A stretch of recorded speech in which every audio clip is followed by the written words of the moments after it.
የጂፒኤሱ ጌታ ሐሰተኛው ነብይ ሄኖክ ግርማ ተፈታ ያላችሁ የምታደናቁሩኝ ሰዎች እንዳልተፈታ ልነግራችሁ ነው። ይሄን ቪዲዮ አይተን እንምጣ እስቲ።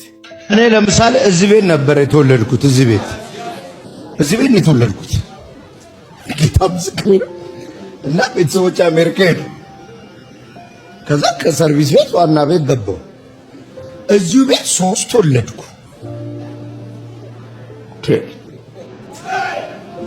ኧረ ጌታው አልኩት። ተወለድኩ፣ እዚሁ ወለድኩ።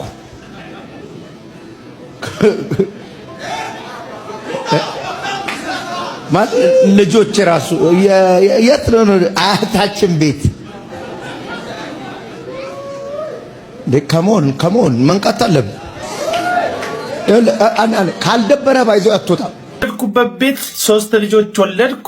እዚህ ቤትማ አልሞትም አልኩኝ።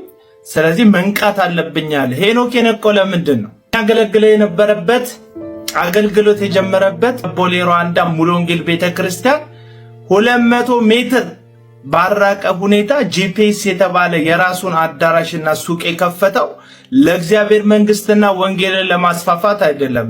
ለዛማ ራሷ ሙሉ ወንጌል እዛ ቦታ ላይ አለ። ይህ ሰው የነቃው ለእግዚአብሔር መንግስትና ለእግዚአብሔር እውነት ሳይሆን ለጨላ ፍቅር እንደሆነ ማየት ትችላላችሁ። ቀጥታ ያለውን ቪዲዮ ደግሞ ስሙት።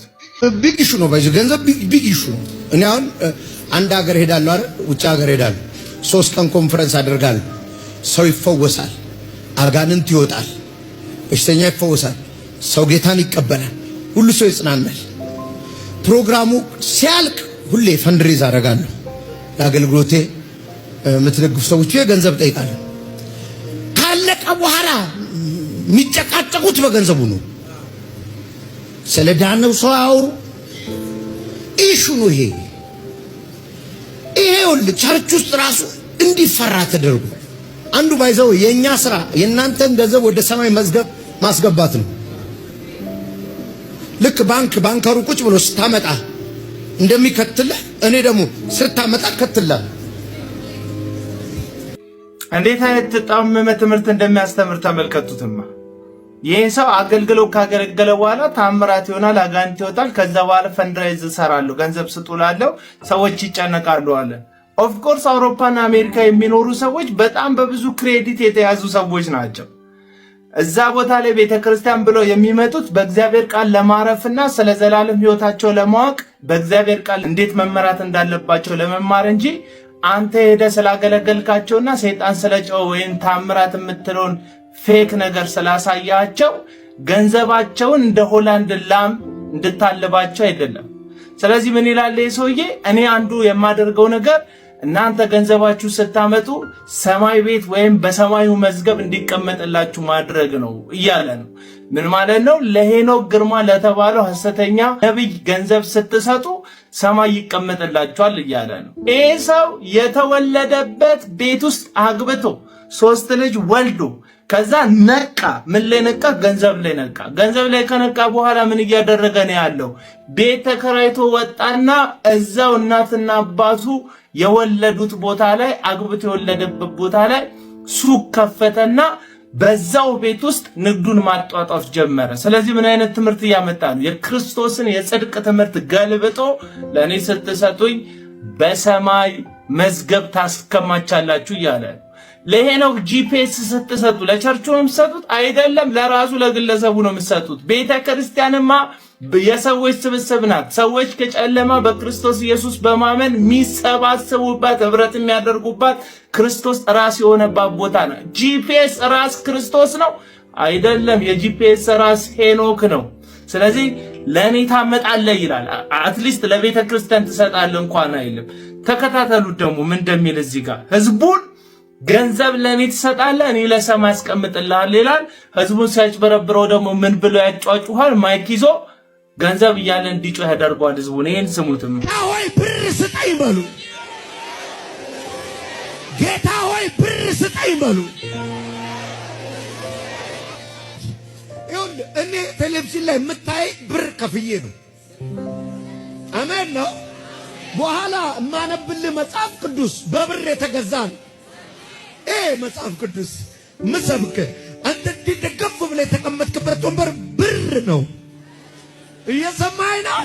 የለበስከው ብር ነው ነው የሚያስተምራቸው። እንግዲህ ይሄ ግለሰብ እናንተን ጌታዊ ብር ስጠኝ እንድትሉ ያደርጋል። መልሳችሁ ገንዘብ አምጡና እኔ ሰማይ ደግሞ ላስቀምጥላችሁ ይላል። ኦሬዲ ጌታን ምን ጠይቀው ከሆነ ከሰማይ ለምን ሰማይ እንዲቀመጥልን እንሰጣለን ብሎ እንኳን የሚጠይቀው ሰው የለም። አይታችኋል አይደል?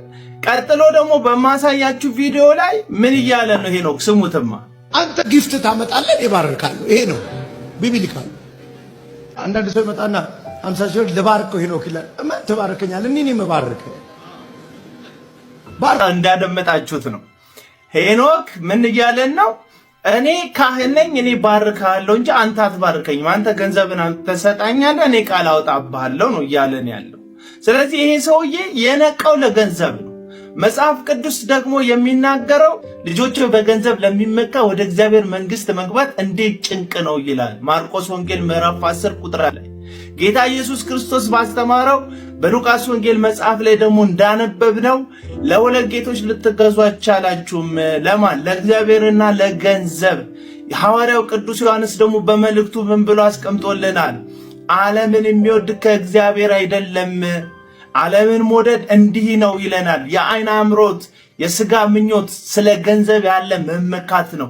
እንዲህ ያለውን የሚያደርግ የእግዚአብሔር ወገን አይደለም ወይም በብርሃን አይደለም ይለናል። ስለዚህ ሄኖክ ተፈታ፣ ሄኖክ ተለቀቀ የምትሉ ሰዎች ሄኖክ በታላቁ ጌታው በገንዘብ ፍቅር እስራት ውስጥ ያለ ሐሰተኛ አገልጋይ ነው። ሄኖክ ብቻ ሳይሆን የምትከተሏቸው ሐሰተኛ ጠንቋዮቻችሁ በሙሉ በገንዘብ ፍቅር ተጠፍረው ያሉ፣ ገንዘብን የሚያመልኩ፣ ከህዝቡ ገንዘብን በየትኛው መንገድ የሚበዘብዙ፣ የእግዚአብሔርን ቃል የሚያጣምሙ እንጂ ከእግዚአብሔር የተሰጡ አገልጋዮች አይደሉም። አንድ ቪዲዮ ደግሞ አንድ ፎቶ ደግሞ ለጥፋችሁ እየተመለከትኩ ነው። የሄኖክ መታሰርን አቡና ላይቭ ላይ እየተናገረ ተፈታ ብሎ የሆነ ሰው ኮመንት ላይ ሲጽፍ ዘግቶት ወጣ እያላችሁ ውሸታችሁ የትም አያደርሳችሁም። እንደዚህ አይነት ነገር አልተፈጠረም። ስለዚህ እውነት እውነት እውነት አርነት ያወጣል። እርሱም ደግሞ በክርስቶስ ኢየሱስ ትምህርት ያለው እውነት ነው አርነት የሚያወጣው። ወደ ክርስቶስ ዞር በሉ። ከሐሰተኛ ነቢያት እስራት ተፈቱ። ሰላሙን